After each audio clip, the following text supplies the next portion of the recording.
চাপের অপর নাম যে বাপ, সেটা বেসরকারি কর্মচারীরা জানেন।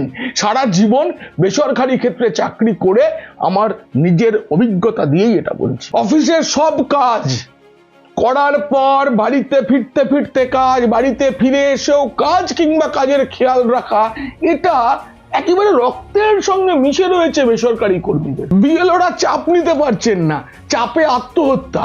আমার মনে হয় কাজ না করে করে ছুটির পর ছুটি কাটিয়ে একটুতেই হাঁপিয়ে যান সরকারি কর্মীরা। 2026 সালে সরস্বতী পুজোর আগের দিনও প্রতিমা কিনতে যাওয়ার ছুটি, দোলযাত্রার পরের দিন রং তোলার ছুটি, ঈদ উল ফিতরের আগের দিন প্রস্তুতির ছুটি, ঈদ উল জোহার আগের দিন, কালী পুজোতেও 4 দিনের ছুটি টানা, ভাতৃদ্বিতীয়ার পরের দিন ভাইদের খাওয়া দাওয়া হজম করার আর বোনেদের বিশ্রাম নেওয়ার ছুটি, ছট পুজোতেও জোড়া ছুটি। ছুটি দিলে সরকারের আর্থিক লাভ হয়, ইলেকট্রিক বিল কম হয়। দ্বিতীয় লাভটা আসে মিড ডে মিল থেকে। বর্তমানে রাজ্যে প্রায় 1 কোটি পড়ুয়া ছাত্রছাত্রীরা স্কুলে মিড ডে মিল পায়। এর 60% টাকা কেন্দ্র আগাম দিয়ে দেয়, রাজ্যের কাছে থাকে। স্কুলে ছুটি বেড়ে যাওয়া মানে বিপুল মিড ডে মিলের খরচ থেকেও ছুটি।